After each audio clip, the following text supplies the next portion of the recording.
3 నెలలు కాదు, మొత్తం కాంట్రాక్టే వీళ్ళకి ఇస్తాము. 3 బ్యారేజ్లు హరీష్ రావు గారిని కాంట్రాక్టర్గా మారి ఇన్ని రోజులు బినామీగా పనిచేసిండు. ఇప్పుడు బాజాప్తా కాంట్రాక్ట్ తీసుకోమని అప్పచెప్తాం.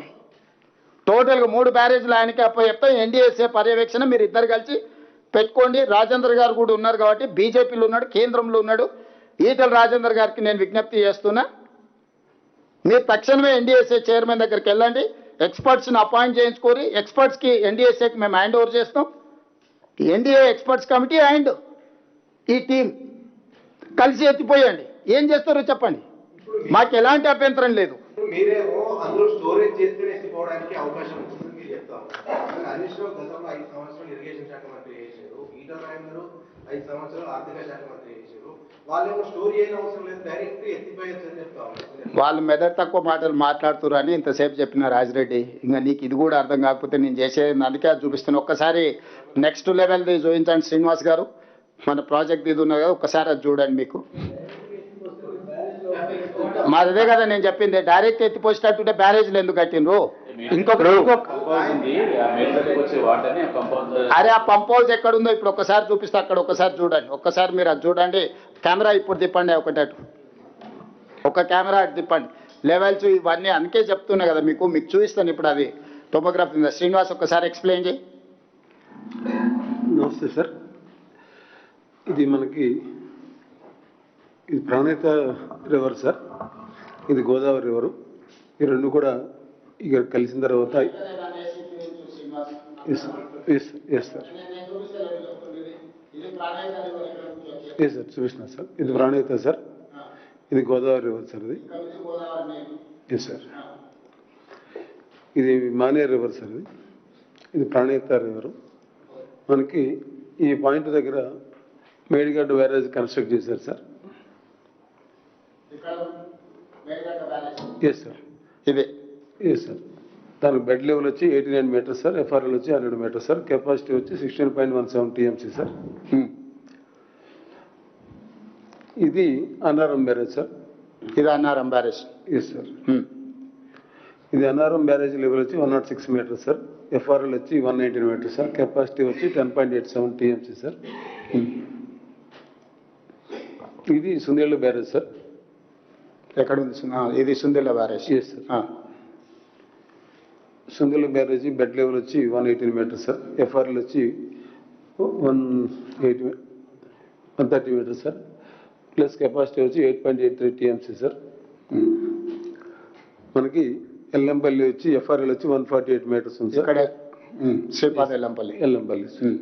ఇది కెపాసిటీ వచ్చి 20.175 టీఎంసీ సార్. ఒక్క నిమిషం ఆపు శ్రీనివాస్. ఇక్కడనే ఇది మేడిగడ్డ బ్యారేజ్. ఇక్కడ నుంచి ఎత్తుతే ఇక్కడ అన్నారం దగ్గర పోయాలి, అన్నారం దగ్గర ఎత్తుతే సుందిళ్ళలో పోయాలి, సుందిళ్ళలో ఎత్తిపోస్తే శ్రీపాద ఎల్లంపల్లి. ఇది ఈ 3 లిఫ్టులు పంపులు. ఇప్పుడు పంపుల గురించి చెప్పుకుంటారా శ్రీనివాస్ సార్? ఇది ఫస్ట్ ఇది మనకి లక్ష్మీ పంప్ హౌస్ సార్, మన కన్నపల్లి దగ్గర కట్టినటువంటి పంప్ హౌస్ సార్. ఇది ఇక్కడ నుంచి ఇక్కడికి 18.5 కిలోమీటర్లు. Yes sir. ఇది ఈ కన్నెపల్లి పంప్ హౌస్ అనేది ఇదే ఇక్కడ ఉంది. అంటే ఈ బ్యారేజ్ దగ్గర నీళ్ళు ఆపితే 93.5 మీటర్లు, అంటే దాదాపుగా 5 మీటర్ల ఎత్తు ఈడ నింపితే ఇక్కడ నుంచి నీళ్లు లిఫ్ట్ చేయడానికి వెనక్కి రావాలి. ఈడ ఆపితే వచ్చినప్పుడు ఈ పంపులు పనిచేస్తాయి. ఈ గేట్లు మోస్తేనే ఇది 89 మీటర్ల దగ్గర ఉంది బెడ్ లెవెల్. గేట్లు 90 మీటర్ల దగ్గర ఉన్నాయి. 93.5 మీటర్ల నీళ్లు నింపాలంటే గేట్లు ముయ్యకుంటే 93.5 మీటర్లు నింపడానికే లేదు. 93.5 మీటర్లు నింపకపోతే ఈ పంపులు పనిచేయవు. అంటే ట్రయల్ రన్ కోసం పనిచేస్తాయి. ఆన్ ఆఫ్ చేయొచ్చు, నీళ్ళు వస్తుందా లేదా చెక్ చేసుకోవడానికి, లేకపోతే డ్రై రన్ చేయడానికి, ట్రయల్ రన్ చేయడానికి ఆన్ ఆఫ్ చేయొచ్చు. నీళ్లు నువ్వు ఒక 4-5 టీఎంసీలు లేకపోతే 24 గంటలు తరలించాలంటే యావరేజ్ లెవెల్ మెయింటైన్ చేయాల్సింది. 93.5 మీటర్ల లెవెల్ యావరేజ్ కాన్స్టాంట్గా మెయింటైన్ చేయాల్సిందే. అట్లా మెయింటైన్ చేసినాకనే వచ్చే నీళ్ళను వచ్చినట్టు ఎత్తి ఇక్కడ నుంచి ఎత్తి ఇక్కడ పోసుకోవాలి. నెక్స్ట్ ఇది అన్నారం పంప్ హౌస్ సార్. ఇది సరస్వతి. ఇప్పుడు ఈ నీళ్ళు ఇక్కడ పోస్తే అన్నారం దగ్గర పోస్తే ఇది సరస్వతి పంప్ హౌస్ ఈడు ఉంది. ఇది 25 కిలోమీటర్ల దూరం ఉంది బ్యారేజ్కి. సో ఇక్కడ దాదాపు ఎన్ని మీటర్లు ఎత్తు మెయింటైన్ చేయాలి శ్రీనివాస్? ఇక్కడ 10.5 మీటర్స్ మెయింటైన్ చేయాలి సార్. 10.5 మీటర్స్ ఎత్తు చేయాలంటే 10.5 మీటర్స్ ఎత్తు నీళ్లు నింపాలంటే గేట్లు దించకుండా అంత హైట్ పెట్టలేము, లేకపోతే ఆటోమేటిక్గా కిందికి వెళ్ళిపోతాయి. ఈడ గేట్లు మూసి 10.5 మీటర్ల ఎత్తు స్టోరేజ్ మెయింటైన్ చేస్తేనే ఈ పంపులు పనిచేస్తాయి, అన్నారం పంపులు. శ్రీనివాస్ నెక్స్ట్. ఇది సుందెల్ల పంప్ హౌస్ సార్. ఇది ఇప్పుడు ఈ నుంచి ఎత్తి మళ్ళీ ఇక్కడ సుందిల్లలో పోయాలి. పర్వతి సార్. సార్ మీకు ఇక్కడ మనం ఫస్ట్ ఈ ప్రాణిక నుంచి వచ్చినటువంటి వాటర్ ఏదైతే ఉందో సార్, ఇక్కడ మనకు ఈ గేట్స్ క్లోజ్ చేస్తే ఇది దాదాపు గోదావరిలో మనకి ఈ పాయింట్ దాకా సంగమం దాకా బ్యాక్ వాటర్ ఉంటుంది సార్. ఆ లెవెల్కి 93.5 లెవెల్కి ఎఫ్ఆర్ఎల్ లెవెల్కి. అక్కడి నుంచి మనము కన్నెపల్లి పంప్ హౌస్లో ద్వారా మనకి ఈ అన్నారం బ్యారేజ్కి బ్యాక్ సైడ్కి మనకి పంప్ హౌస్ వాటర్ పంప్ చేసి వెళ్తాం సార్. దీనికి ఈ పాయింట్కి వచ్చి దాదాపు ఒక పాయింట్ అంటే ఒక 700 మీటర్స్ డిస్టెన్స్ ఉంటుంది, హార్డ్లీ 1 కిలోమీటర్స్ డిస్టెన్స్ ఉంటుంది సార్ అది. సో ఖచ్చితంగా ఇక్కడికి మనము ఇక్కడ వాటర్ వేసిన తర్వాత మనం కనుక తీసుకెళ్ళాలి అని చెప్పినట్టుగా అంటే అన్నారం బ్యారేజ్ తీసుకెళ్ళాలి అంటే ఖచ్చితంగా ఇది బంద్ చేస్తేనే తప్పించి మనం తీసుకెళ్ళాం సార్. అది కూడా దాదాపు ఈడ లిఫ్ట్ చేసి కరెక్ట్ బ్యారేజ్ ముందలు పోస్తున్నాం. పంపులు ఈడ ఉన్నాయి 25 కిలోమీటర్ల దగ్గర. ఈడ పోయంగానే నీళ్ళు ఈడ గేట్లు ముయ్యకపోతే వెనకకు రావు, ఇవి నుంచి మళ్ళీ కిందికి వచ్చి మళ్ళీ దీంట్లోకే వస్తాయి. మీకు అర్థమైంది కదా, ఈడ పోసినవి డౌన్ ఫాల్ ఇక్కడ ఉంది కాబట్టి ఈడ పోయంగానే ఇటు పోద్ది, ఇది ఇటు రాదు. ఈడ గేట్లు మూసి ఈడ లెవెల్ మెయింటైన్ చేస్తే అప్పుడు ఈ పంపు దగ్గరకు వస్తాయి నీళ్ళు, అప్పుడు ఈ పంపులు పనిచేస్తాయి. ఈడెత్తి మళ్ళీ యూతలు పోస్తాం, ఈ సుందిల్ల బ్యారేజ్ ఈ పంపుల నుంచి ఎత్తి ఈడ పోస్తాం నీళ్ళు ఇటు నుంచి ఆ పోస్తే ఈడ నింపితే ఈడ 8 మీటర్లు 8.5 మీటర్లు ఎత్తు మెయింటైన్ చేస్తే అప్పుడు ఈడికి వస్తుంది సుందిల్ల పంప్ హౌస్ కాడికి, పార్వతి పంప్ హౌస్ కాడికి. ఈ పంపు దగ్గర ఈడ నింపి చేస్తే బ్యాక్ ఈడికి వస్తుంది 8.5 మీటర్లు మెయింటైన్ చేస్తే తప్ప ఇక్కడికి నీళ్లు ఆగవు. ఈ నీళ్ళు ఎత్తి అప్పుడు ఇందులో పోయాలి, ఈడెత్తి ఇటు ఇందులో పోయాలి. ఇది పార్వతి పంప్ హౌస్. అప్పుడు శ్రీపాద ఎల్లంపల్లి నుంచి ఇంకీట వెళ్ళిపోతాయి. ఇది ఇగో ఇక్కడ నుంచి స్టోరీ, ఇది బ్యారేజు ఇది పంపు, ఇది బ్యారేజు ఇది పంపు, ఇది బ్యారేజు ఇది పంపు, ఇక్కడ నుంచి శ్రీపాద ఎల్లంపల్లి.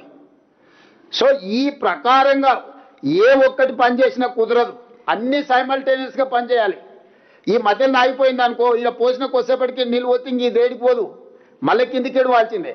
లాస్ట్ టైం వాళ్ళు ఈ ఏతుల మునగాళ్ళు చేసినప్పుడు ఎత్తి పోసి దీంట్లో పోసే వరకల్లా పైన వర్షాలు వచ్చి మళ్ళీ గేట్లు తెచ్చి సముద్రంలోకి వదిలేరు.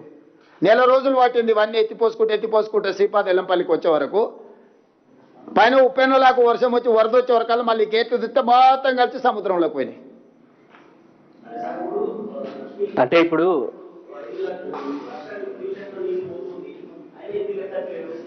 అదే పిచ్చి మాటలు అంటున్నా, ఇవన్నీ వెనక తీసుకురావాల్సిందే. ఇవన్నీ గోదావరి జలాలు దీంట్లోకి వచ్చినట్టు శ్రీపాద ఎల్లంపల్లి నుంచి ఎప్పటికప్పుడు తరలిస్తూనే ఉన్నాం.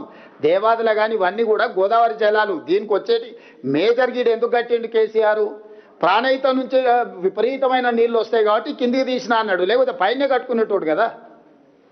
ఇప్పుడు ఈ కిందికి ఎందుకు తెచ్చిండు? ఈ కింది నుంచి 3 సార్లు ఎందుకు చేసిండు?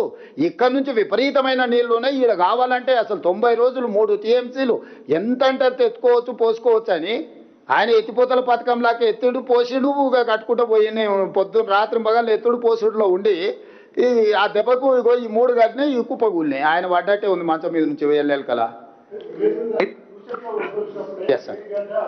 ఒక నిమిషం అండి, ఎందుకంటే ఒక నిమిషం విలేకరులు అందరూ కూడా దయచేసి మీరు కూడా విషయాన్ని అర్థం చేసుకొని ఇది చాలా క్లారిటీతో పబ్లిక్ చెప్పాలి. ఎందుకంటే ఒక డిస్ఇన్ఫర్మేషన్ క్యాంపెయిన్ నడుస్తుంది, మీరు కూడా కొంతమంది ప్రభావితం. ఇప్పుడు సీఎం గారు చెప్పే విషయం మీరు అర్థం చేసుకోవాలి. శ్రీపాద ఎల్లంపల్లికి నీళ్లు చేరంది, వ్యవసాయానికి నీళ్లు వాడలేము, అది ఒక క్లారిటీ ఉంది కదా. శ్రీపాద ఎల్లంపల్లికి నీళ్లు చేరంది, ఆ water cannot be use for agriculture. ఈ బ్యారేజ్లలో ఎక్కడ ఆయకట్టు లేదు, ఈ మూడిట్లలో మీరు ఫస్ట్ అది అర్థం చేసుకోరు. ఈ 3 బ్యారేజ్ల కింద ఎక్కడ ఆయకట్టు లేదు. ఇవన్నీ పంపులు లిఫ్టులు బ్యారేజ్లే. శ్రీపాద ఎల్లంపల్లి పోసిన తర్వాతనే వ్యవసాయానికి వాడతారు. చెప్పండి. సో శ్రీపాద ఎల్లంపల్లి నీరు చేరంది, వాళ్ళు ఇప్పుడు ఏం చేస్తున్నారు? వాళ్ళు ఈ డిస్ఇన్ఫర్మేషన్ క్యాంపెయిన్ ప్రాణహిత నుంచి కొన్ని నీళ్ళు వస్తున్నాయి. ఓకే, ప్రాణహిత నుంచి నీళ్ళు వస్తే కిందికి పోయే నీళ్ళని చూపెట్టి ఇది ఫ్రీ ఫ్లోలో ఎందుకు లిఫ్ట్ చేస్తలేరు అనేది వాళ్ళ ఎప్పుడు చెప్తున్న పాయింట్. ఇప్పుడు ఫ్రీ ఫ్లోలో కొంతసేపు నీళ్ళు లిఫ్ట్ చేయవచ్చని మేము అనుకుందాం. ఓకే, ఏడికి లిఫ్ట్ చేయాలి? నువ్వు శ్రీపతి ఎల్లంపల్లి లిఫ్ట్ చేయలేవు కదా. నేను ఆ రిటైర్డ్ ఇంజనీర్స్ కూడా మాట్లాడినా, మీరు ఎట్లా అంటున్నారు, ఇది ఎట్లా పురుస్కిచ్చినారు అడిగినా. అంటే ఏముంది, ఆ అన్నారం సుందిల్లా బ్యారేజ్, అసలు అన్నారం సుందిల్లా బ్యారేజెస్ సీఎం గారు చెప్పినట్టుగా చాలా స్పష్టంగా ఆ ఫౌండేషన్ అనుమానాస్పదంగా ఉంది. The foundation is suspect, foundation cannot be relied upon without proper testing and rehabilitation అని నేషనల్ డ్యామ్ సేఫ్టీ అథారిటీ 1-10 చెప్పారు. ఏమన్నారు వాళ్ళు, ఈ 3 బ్యారేజెస్ కి ఒకే టైం ఫౌండేషన్ వాడినరు. అది ఇంకా క్లారిటీ ఇవ్వాలి మీకు. యాక్చువల్లీ వ్యాప్కోస్ డిపిఆర్ లో ఏమని చెప్పిండ్రు, షీట్ పైల్ ఫౌండేషన్ వాడాలని చెప్పిండ్రు. హరీష్ రావు గారు ఇరిగేషన్ మంత్రిగా ఆ ఫౌండేషన్ మార్చి షీట్ పైల్ ఫౌండేషన్ తీసేసి సీకన్ పైల్ ఫౌండేషన్ పెట్టినరు. ఇప్పుడు national dam safety authority who are the leading body on dams and barrage the country, వాళ్ళు ఏమన్నారు, మేడిగడ్డకైతే ఎందుకైతే ఈ సీకన్ పైల్ ఫౌండేషన్ సస్పెక్ట్ ఉందో ఇదే ఫౌండేషన్ అన్నారం సుందిలో కూడా ఉంది, ఆ బ్యారేజెస్ కూడా సస్పెక్ట్ ఉన్నాయి. ఆ బ్యారేజ్ కూడా మీరు టెస్టింగ్ చేయండి, రిహాబిలిటేషన్ చేయండి, ఉపయోగించలేరు అని చెప్పిండ్రు. వాళ్ళు ఎప్పటికీ కూడా ఆ ప్రాణహిత నుంచి వస్తున్న కొంత నీళ్ళని ఫ్రీ ఫ్లో చూపెట్టి ఇది ఫ్రీ ఫ్లో ఎందుకు లిఫ్ట్ చేయరు. అసలు 3 బ్యారేజెస్లో కూడా ఒకే ఫౌండేషన్ ఉంది. మరి అన్నిటికీ టెస్టింగ్ జరుగుతున్నాయి, అన్నిటికీ రిహాబిలిటేషన్ జరుగుతున్నాయి. మరి ముఖ్యమంత్రి గారి తరఫున నా తరఫున చెప్తున్నదంటే మాకే రాజకీయ దురుద్దేశం లేదు. ఇది తప్పనిసరిగా కాళేశ్వరం ప్రాజెక్టులో అవినీతి జరిగింది, లూటీ జరిగింది, అవన్నిటికీ వేరే ప్రక్రియ జరుగుతుంది, జ్యుడిషియల్ కమిషన్, సిబిఐ ఎంక్వైరీ. ఇది సాంకేతికంగా ఏ విధంగా మరి ప్రజాధనం ఉపయోగపడ్డది, దీన్ని ఎట్లా తిరిగి ప్రజలకు తీసుకురావాలని మేము నిరంతరం ఇండియన్ ఆర్మీతో సహా తీసుకొచ్చి ప్రయత్నం చేస్తున్నాము. దాని భాగంగానే జాతీయ స్థాయిలో, అంతర్జాతీయ స్థాయిలో best possible most competent agencies ని తీసుకొచ్చి ఇప్పుడు టెస్టింగ్ ప్రక్రియ జరుగుతుంది. ఈ నెల టెస్టింగ్ ప్రక్రియ పూర్తవుతుంది. ఆ తర్వాత ఐఐటి బాంబేతో సహా దేశ విదేశాల్లో నెంబర్ 1 డిజైన్ కన్సల్టెంట్ ఈ రిహాబిలిటేషన్ డిజైన్ చేస్తారు. ఆ డిజైన్ చేసిన తర్వాత ఆ 3 బ్యారేజెస్ కూడా రిహాబిలిటేట్ చేసి రిపేర్ చేసి ఉపయోగంలో తీసుకురావాలనేది మా ప్రభుత్వ ఉద్దేశం. సీఎం గారు ఇది డ్యామేజ్ అయితే దీన్ని యూటిలైజ్ చేయొద్దు అని చెప్తూనే తుమ్మిడియాటి నుంచి మళ్ళీ సుందిలలోనే ఎత్తిపోతాము, అక్కడి నుంచి ఎల్లంపల్లికి తరలిస్తామంటున్నారు. మరి అదేట్లా సార్? నర్సింగ్, ఇది తెలివి ఎక్కువతో మాట్లాడడం. మేమేమి ఇప్పుడు తుమ్మిడియట్టి రేపు నీళ్ళు తీసుకొచ్చి సుందిలో పెడతలేము. సుందిల్లో రిపేర్ చేసిన తర్వాతనే తుమ్మడియట్టి నుంచి సుందిలో తీసుకొచ్చే అవకాశం ఉంది. మేము తుమ్మడియట్టి నుంచి ఎల్లంపల్లి తీసుకొస్తామా, తుమ్మడియట్టి నుంచి సుందిలో తీసుకొస్తామా, మా ప్రభుత్వం ఫైనల్ డెసిషన్ తీసుకోలేదు. ఆ డిజైను, ఈ డిజైను, ఆ అలైన్మెంట్, ఈ అలైన్మెంట్ ఇప్పుడు ఎక్స్పర్ట్స్ కన్సిడరేషన్ లో ఉన్నాయి. సీఎం గారు నాట్ ఓన్లీ దట్, ఇప్పుడు తుమ్మిడియేటి నుంచి సుందిళ్ళకి తేవాలన్నా, శ్రీపాద ఎల్లంపల్లికి తేవాలన్నా it will take 2 or 3 years. At least ఆ ప్రాజెక్ట్ పూర్తి చేయాలంటే 2-3 సంవత్సరాలు తక్కువ సమయం పడుతుంది కదా.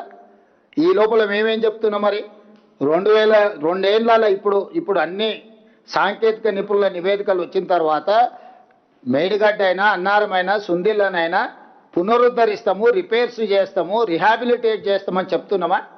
ఈ లోపల అది కట్టుకొని అక్కడి నుంచి నీళ్లు తెచ్చి ఒకవేళ సుందిళ్ళలో పోయాలన్నా సుందిళ్ళను పునరుద్ధరించకుండా ఉపయోగించలేము.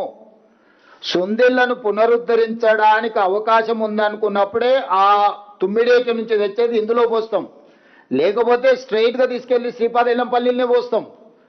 పాసిబిలిటీస్ ఎక్స్ప్లోర్ చేస్తున్నాం. ఇక్కడ నుంచి తెచ్చి ఇక్కడ పోతే ఆల్రెడీ ఎస్టాబ్లిష్మెంట్ ఉంది, ఈ పంపులు లిఫ్టులు ఉన్నాయి కదా, దీన్ని వాడుకోవడానికి ఏమైనా వస్తుందా అని సాంకేతిక నిపుణులకు ఇచ్చినాం. నీకు సుందిళ్ళ రిపేర్ చేయకుండా, అన్నారం రిపేర్ చేయకుండా, మేడిగడ్డ రిపేర్ చేయకుండా ఇవి ఉపయోగించనే లేము. నీళ్లు నిలబెట్టి గేట్లే దించలేము. నర్సింగ్, గేట్లు దించడానికి అవకాశం లేనప్పుడు ఇంకా వినియోగించడం అనేది నువ్వు బుర్రలకెళ్ళి తీసేయి. ఇప్పుడు గేట్లు దించొద్దు అని ఇచ్చిన నివేదిక ఇక్కడ ఉంది క్లియర్గా. వాళ్ళు, నేను ఇంకా చాలా ఉంది ఇంగ్లీష్లో ఇది చదివినిపించడం ఎందుకని మీకు కాగితాలని ఇస్తాం. ఈ నివేదికను రాజేందర్కు పంపిస్తా. 365 పేజీల నివేదికను మొత్తం చదవమని ఉంది రాజేందర్ను. అందుకే స్ట్రైట్గా రాజేందర్ గారికి కోసమే ఈ ప్రెస్ మీట్ పెట్టిన. రాజేందర్ గారికి రెండే డిమాండ్స్ అవి. ఒకటి, ఎన్డీఎస్ఏ కేంద్ర ప్రభుత్వ పరిధిలో పనిచేస్తుంది.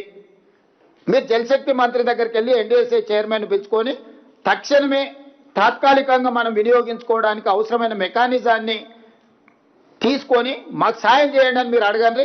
ఎన్డీఎస్ఏకు మేము అప్పచెప్తాం ప్రాజెక్టు. ఇక అందులో మీరు ఎవరెవరు జాయిన్ అయ్యి ఎన్డీఎస్ఏతో కలిసి పనిచేస్తారో మాకు అభ్యంతరం లేదు. Point number 1. పాయింట్ నెంబర్ 2, అవినీతి జరిగిన రాజకీయ నాయకులు ఉంటే శిక్షించండి, కానీ రైతులను శిక్షించొద్దండి. మంచి మాట చెప్పినావు. మేము ఎన్ని రోజులైంది సిబిఐ ఎంక్వైరీకి ఇచ్చే మోడీ గారికి, ఎందుకు అది ముందుకు సాగుతలేదు? నువ్వు ప్రభుత్వంలో భాగస్వామ్యే కదా, నీ కిషన్ రెడ్డి కదా అన్నది 24 గంటలల్లా మొత్తం ఇచ్చేస్తా అని. అందుకే ఏ తారీఖు నాడు మేము ఈ కమిషన్ వేసినాం, ఏ తారీఖు నాడు ఇచ్చిందో కూడా నేను రాజేందర్ గారికి చెప్పదలుచుకున్నా. ఈ మేడిగడ్డ అన్నారం సుందిల్ల బ్యారేజ్లో జరిగిన అక్రమ నిర్మాణాలు, అవినీతి, ప్రజా నిధుల దుర్వినియోగం వంటి అంశాలపై ప్రభుత్వం నిర్ణయం తీసుకుంది. మార్చి 14 రాష్ట్ర ప్రభుత్వం 2024 నాడు సుప్రీంకోర్టు మాజీ న్యాయమూర్తి జస్టిస్ పినాకి చంద్ర ఘోష్ని నియమించినాం ఎంక్వైరీ కమిషన్ కింద. 2025 జూన్ 31 తేదీన జ్యుడిషియల్ కమిషన్ 645 పేజీల నివేదిక ఇచ్చింది. 2025 ఆగస్టు 31న అసెంబ్లీలో ఈ నివేదికపై చర్చ జరిగింది. అసెంబ్లీ తీర్మానం మేరకు సెప్టెంబర్ 1, 2025 నాడు సిబిఐ ఎంక్వైరీ చేయమని చెప్పి GOMS నెంబర్ 104 జారీ చేయడం జరిగింది. సెప్టెంబర్, అక్టోబర్, నవంబర్, డిసెంబర్, ఇది జూలై, 11 నెలలు అయిపోయింది. ఎందుకు కాళేశ్వరాన్ని ఏటీఎంగా మార్చి అవినీతికి పాల్పడ్డారని ప్రధానమంత్రి గారు, అమిత్ షా గారు పదే ఇక్కడికి వచ్చినప్పుడు ఆరోపణలు చేసిండ్రు. ఏ చీకటి ఒప్పందం ఈరోజు సిబిఐ విచారణను ఆపుతుంది? సిబిఐ విచారణను అడ్డుకున్నది ఎవరు? రాజేందర్ గారు ఎందుకు లేఖ రాస్తలేడు? తక్షణమే సిబిఐ విచారణ చేపట్టాలి, నిధుల దోపిడీకి పాల్పడ్డ వాళ్ళని శిక్షించాలని రాజేందర్ ఎందుకు అడుగుతలేడు? రేపు పార్లమెంట్ సమావేశాలలో రాజేందర్ గారు ఈ అంశాన్ని లేవనెత్తి కేంద్ర ప్రభుత్వం దగ్గర మూలుగుతున్న సిబిఐ విచారణను తక్షణమే ఆదేశాలు తీసుకొని రావాలి రాజేందర్ గారు. రెండే డిమాండ్స్. ఒకటి, ఎన్డీఎస్ఏ పర్యవేక్షణలో నీళ్ళు ఎత్తిపోయడం. 2, సిబిఐ విచారణ తక్షణమే మొదలుపెట్టడం. ఈ రెండింటికి సంపూర్ణంగా ఈటల రాజేందర్ గారికి ప్రభుత్వం సహకరిస్తుంది. అపాయింట్మెంట్ దొరకట్లేదు, అదే కదా. ఎవరిని అడిగినా వాళ్ళు అపాయింట్మెంట్ లేకుండా తప్పించుకొని తిరుగుతున్నారు. రేపు పార్లమెంట్ సమావేశాలలో ఇది పట్టుకుంటాము. సిబిఐ విచారణ ఎందుకు ఇది చేస్తలేరు? కేసీఆర్కి పేరు వస్తారు, ఒకే కారణంతో మరమ్మతులు ఆలస్యం చేస్తారనే విమర్శ బీఆర్ఎస్ చేస్తుంది. కేసీఆర్కి పేరు ఎక్కడిదిరా నాయన? కేసీఆర్ మొహం జల్లితే బయటకే వచ్చేటోడు కదా.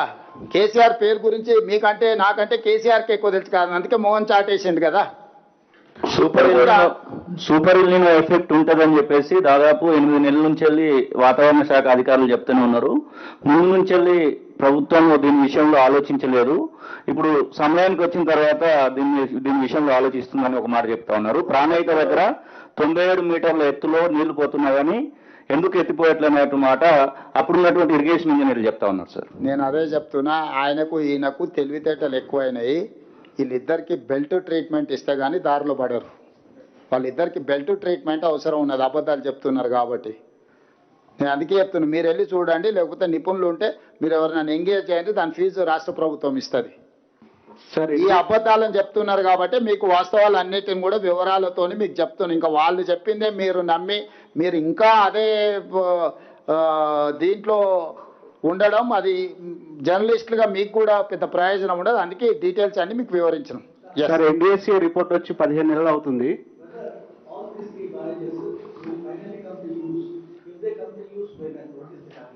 So I have to check with the NDSA people. They have appointed a committee on June 30th. Now these people have to say exact date and time. Chances are there. Rehabilitate. That is what we are trying to restore. That is why we appointed army people and experts, internationally renowned persons are involved in this process. So we are trying to restore. So we are trying our level best. So that is why we have appealed time and again.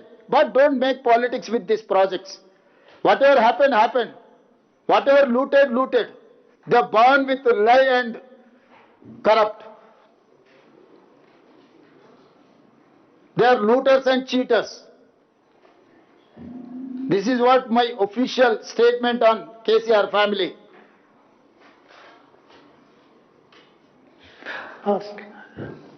Sir, you mentioned that there should not be, on Kaleshwaram issue, there is politics and no one should play politics. But what's the way forward?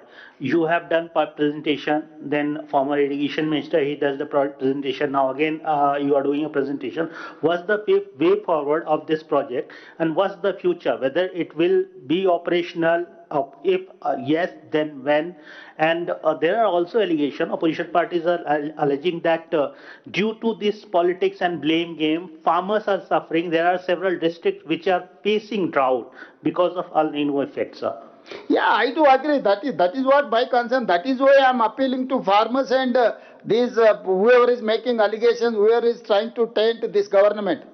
But this problem is very serious problem. We have to attend this problem through NDSA, not less than NDSA and CWC. They have categorically suggested NDSA has to monitor this rehabilitation works. We have to support, we have to facilitate to these organizations. We cannot take any other steps than NDSA suggestions. So we are not experts, we are political executive, we are administrators. We are running our government. So we have engaged experts. Experts in water, experts in construction, experts in civil engineers, structural engineers. So they are trying to restore this project. They are examining. Geological survey is needed. Many surveys we need. They are trying to get that straighter, then they will give you suggestions way forward. Based on that we are, so for this month end, according to my minister's information, by August end we are going to get all these suggestions, information. Then I can tell something.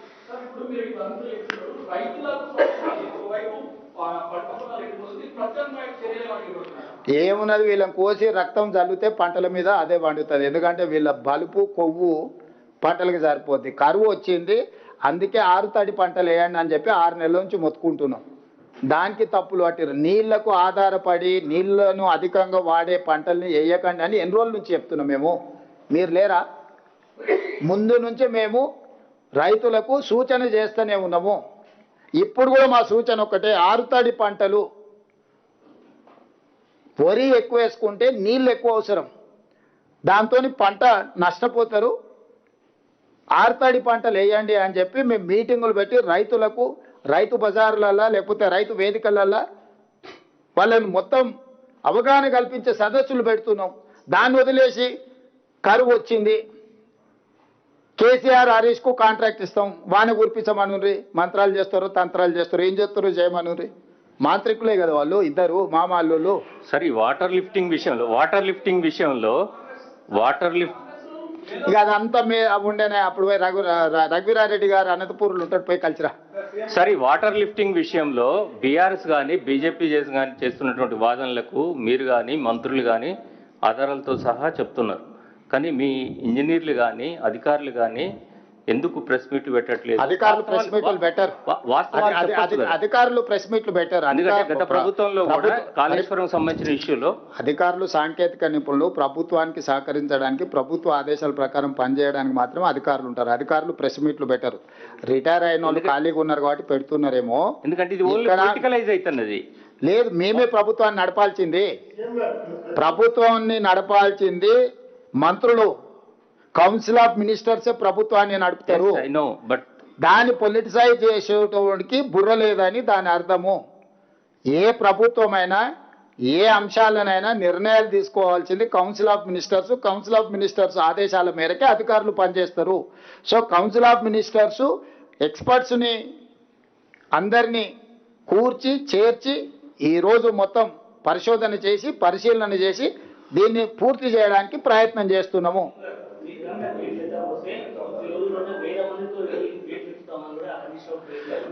అందుకే చెప్తున్నా, ఎల్లమను, దాంట్లో దిగమను, దూకమను, రాయి కట్టుకొని దూకమను, శని పోతుంది.